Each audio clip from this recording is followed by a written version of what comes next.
Assalamualaikum warahmatullahi wabarakatuh.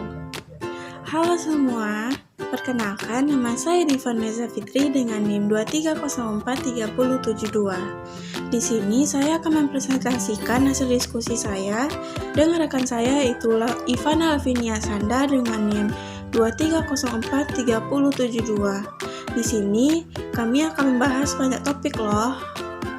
Nah, pada kali ini kita akan membahas 5 topik. Yang pertama, tentang pengertian hukum kontrak. Yang kedua, resikoan prestasi. Yang ketiga, macam-macam kontrak. Yang keempat, perjanjian menurut prinsip ekonomi syariah. Dan yang kelima, kasus. Nah, sekarang kita akan membahas tentang pengertian hukum kontrak. Hukum kontrak adalah keseluruhan kaidah-kaidah hukum yang mengatur hubungan hukum antara dua pihak atau lebih berdasarkan kata sepakat untuk menimbulkan akibat hukum. Nah, selanjutnya kita akan membahas tentang risiko uang prestasi. Sebelum itu kita harus mengenal dulu uang prestasi itu apa sih?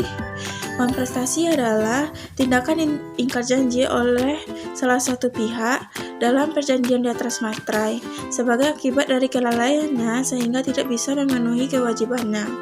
Nah, kita akan masuk dengan risiko uang prestasi.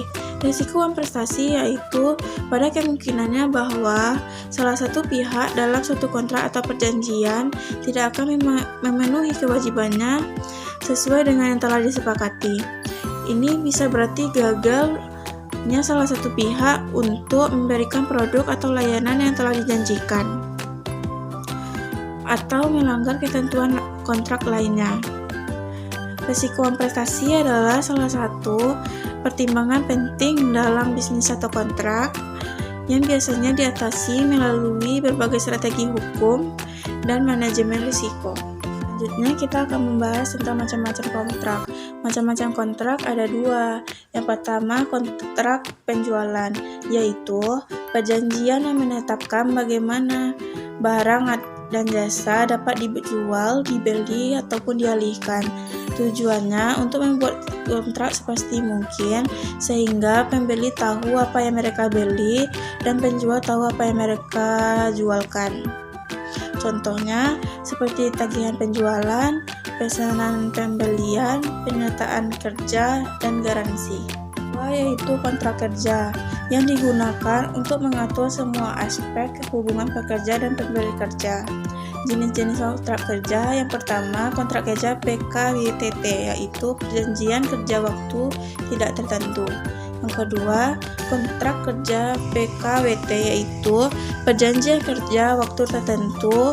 Yang ketiga yaitu kontrak kerja part-time. Yang keempat yaitu kontrak kerja outsourcing. Kita akan membahas tentang kontrak memasok, yaitu perjanjian hukum antara bisnis dan pemasok untuk menetapkan pengiriman serangkaian produk atau layanan.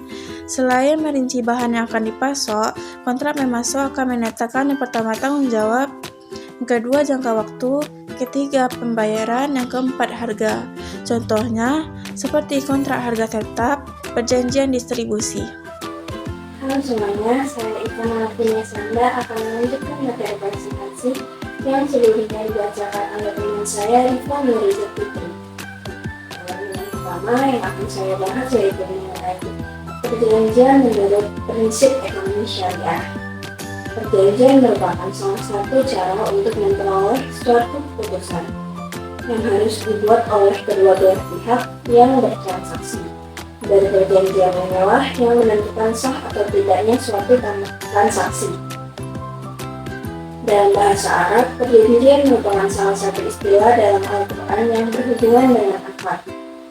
Hukum Islam menggolongkan perjanjian dalam sektor ekonomi menjadi 2 macam, yaitu yang pertama, akad tabarut, merupakan jenis akad yang tidak bertujuan mendapatkan keuntungan, dan yang kedua, akad muawadah, merupakan akad yang bertujuan untuk mendapatkan imbalan atau keuntungan. Dan yang terakhir yaitu mengenai kasus. Salah satu contoh kasusnya yaitu mengenai pembatalan kontrak, sengketa kontrak penyediaan jasa konstruksi pada tahun 2020 PT Mega Bangunan, sebuah perusahaan konstruksi di Jakarta, dan PT Indah Arsitek, seorang arsitek yang berbasis di Surabaya.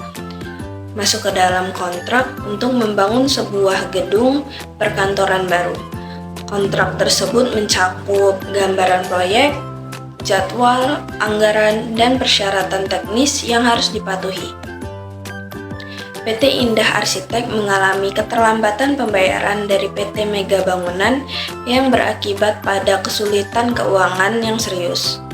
PT Indah Arsitek mengajukan gugatan untuk pembatalan kontrak berdasarkan wan prestasi yang didasarkan pada ketidakpatuhan PT Mega Bangunan terhadap spesifikasi teknis, keterlambatan pembayaran, dan keterlambatan proyek.